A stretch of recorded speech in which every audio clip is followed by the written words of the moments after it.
Hey everyone, it's been a while since I've done a video update. First of all, if you are not following my Lima Tunes Facebook page, shame on you. You need to go and do that. Go to Lima Tunes Range Diaries on Facebook, like the page, and follow along there. You'll get pictures, updates, self-defense articles, things I've written, things other people have written. Anyway, so the purpose for this update is to tell you why I'm getting back into the world of AR-15 type rifles.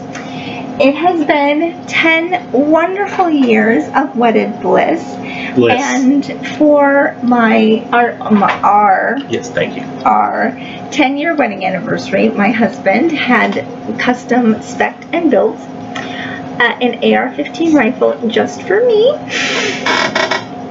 You may have remembered my Bushmaster rifle that I started out with almost 10 years ago. So now I have one that is custom built just for me, and I brought him along because I don't know what he did with my rifle. I don't know how he built it or what he spec'd. So he is going to be here to tell you about my rifle and what is on it and why it's cool. Well, first off, it's cool because I bought it and I planned out the rifle. Basically, you just have an LMT upper, lower, and bolt carrier group in typical trimmings. It's got a Gazelle SSA trigger, pretty sweet trigger, nice, light, crisp. I like it a lot. Friend has it on his rifle. We got to play with it a little bit. LMT upper, lower, nothing really super special there, just good quality gear. The guy that we had build the rifle, he uses a lot of LMT stuff, so pretty safe bet to go with that. There's lighter options out there, but you know, we were going for light but not ultralight. The safety selector is the Noveske STS, or short throw safety. It's ambidextrous. We went with this on the spec just because she's got such tiny little hands. She had previously had issues actuating the regular 90-degree throw safety. Demoing. Yeah. The grip is the Magpul MOE-K grip. It's very, very thin. If you go ahead and flip it over so I can see the underside. It's a very thin grip. There's no additional storage in there. There's texturing on the front, sides, and I believe the rear of that. Some of the other grips that we had on the Bushmaster was a Tango down grip. It had a smooth front strap. I think this is a little bit thinner in the actual thickness. However, the other grip had more of a cutout in the tang there. Traditional bolt release, magazine catch, typical LMT charging handle.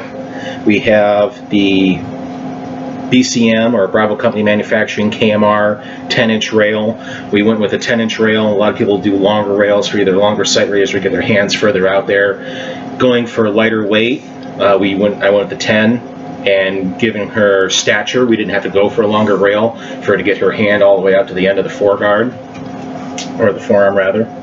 The backup iron sights are the Daniel Defense fixed backups. They're not flip ups, they're always there. If you show them here, the cutout in the rear sight, if you can with the light.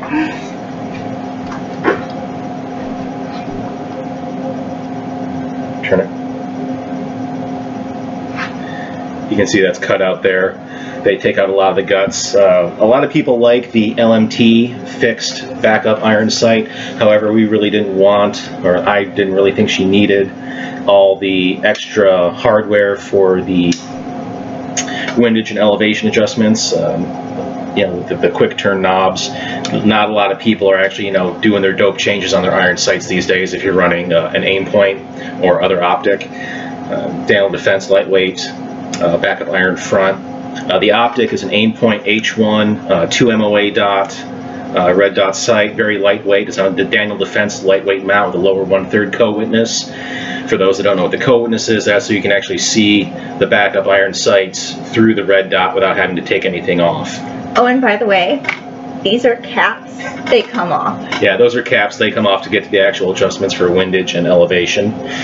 Let's see. The barrel is a Wilson Combat 16-inch 1-in-9 stainless steel match barrel, lightweight profile, 1-in-9 to work mostly with 55 grain and the 62 grain typical NATO offerings. I originally spec'd a 1-in-8 barrel, but they're sold out everywhere The muzzle device is an FSC 556.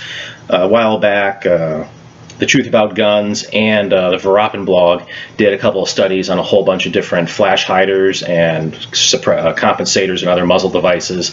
This did a little bit better than the A2 birdcage in terms of recoil reduction without a lot of actual side venting or noise. Still worked relatively well as a flash suppressor. And at the time when I did the spec, Iowa still had a chance of getting legislation passed this year for suppressors to be legalized. They're currently not legal in Iowa for other than law enforcement Class 3 dealers. So I thought, hey, it might be nice to actually have something that we could put a suppressor on should that legislation pass, and the FSC 556 is compatible with some Gemtech suppressors. So that's why I went with that. I think that pretty much covers everything except for the stock. That's just a regular Magpul CTR, just one of the lighter weight polymer adjustable stocks out there. You know, nothing super fancy, but so far she seems to like it. So now, normally I would say that a husband or whomever should never buy a gun for his wife. However, However, if you have put that much thought and that much consideration, particularly considering the complaints that I've had of prior rifles and firearms, and have put that much time and effort into it, you might be able to break that rule. But anyway, so I took it out for the first time on Sunday. And was able to do to zero it, and also do some shooting with it, and it was a very, very nice experience, which very nice and light, mostly in the upper portion here, in the front portion. The weight ended up being somewhere between 6 and 6.5 pounds unloaded with the optic. Yeah, it's depending on what scale you use. 6.4 something, 6.47 or something along those lines.